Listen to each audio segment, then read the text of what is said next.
Rarely, politics is determined by one person, and even the most experienced leaders must navigate powerful institutions, influential individuals, and the expectations of millions of citizens.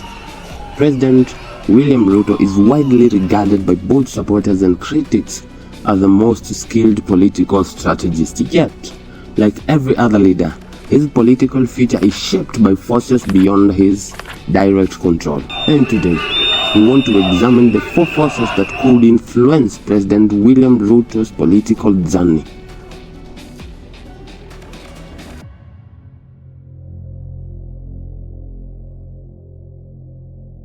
The court had asked that we demonstrate with examples in real time how the Form 34A was interfered with. And the first force is Judiciary. Kenya's constitution established an independent judicial system responsible for interpreting the laws and ensuring that the government's actions comply with the constitutional requirements. Courts have the authority to review executive decisions, examine legislation, and determine whether public actions are lawful. Throughout Kenya's democratic history, judicial decisions have occasionally delayed, modified, or overturned government's actions, and this legal process forms part of constitutional system of check and balance, ensuring that no institution exercises unlimited authorities, whether involving appointment, legislation, election, or constitutional interpretations.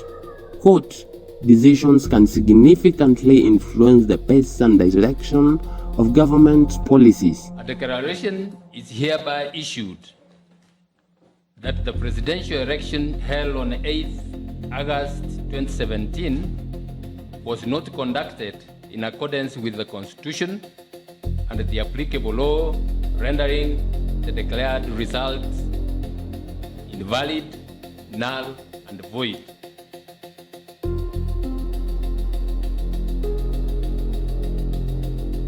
Thank you, Jesus. Yes, when injustice becomes a law, we will resist the order. And I'm telling you, God is on our side. And the second force is Kenyan people. In every democracy, citizens remain the ultimate source of political legitimacy through election, civic participation, peaceful demonstration, public debate, and community engagement. Kenyans continuously influence the country's political directions. Issues such as the economy, employment, taxation, healthcare, education, food prices, security, and the overall cost of living often shapes public opinion.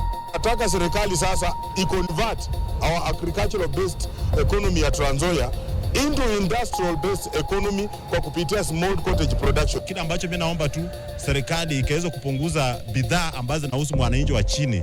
And when the confidence in government policies grows, political support may strengthen. The will of the people have prevailed.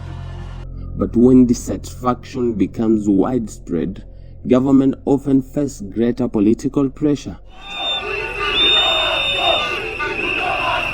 But ultimately, it is the electorate that makes the final decision during election. Kwanza nataka nimshukuru Mungu kwa kutupatia nafasi hii. Leo tufike tena katika kanisa hii ya Gatunduri. And the third force is political opposition and the media. And for us to enjoy life, Ruto must go. For us to get free education, political leaders such as Gideon Moi continues to participate in Kenya's political landscape through alliances, public engagement, and commentary on national affairs. At the same time, media organizations including Standard Media Group and many others play an important role in informing the public, scrutinizing government's action, and providing space for diverse perspectives.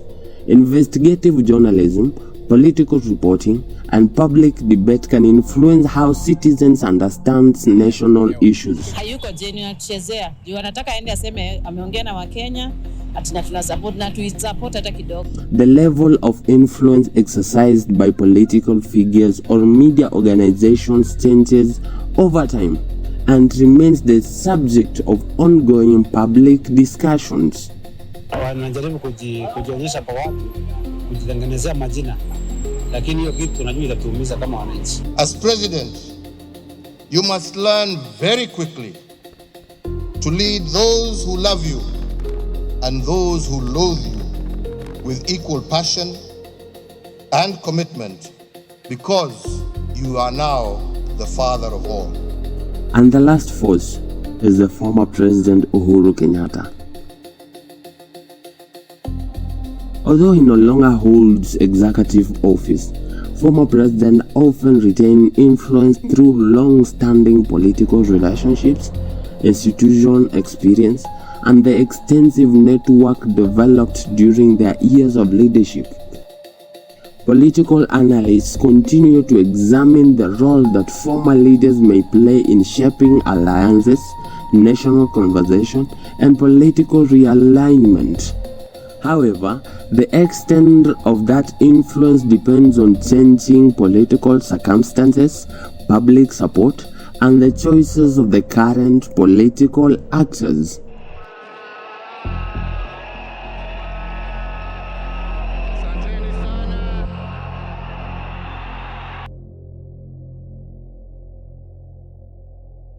And as we conclude, is that Kenya's political future is shaped by institutions, citizens, political leaders, civic society, and the media, not by single individual.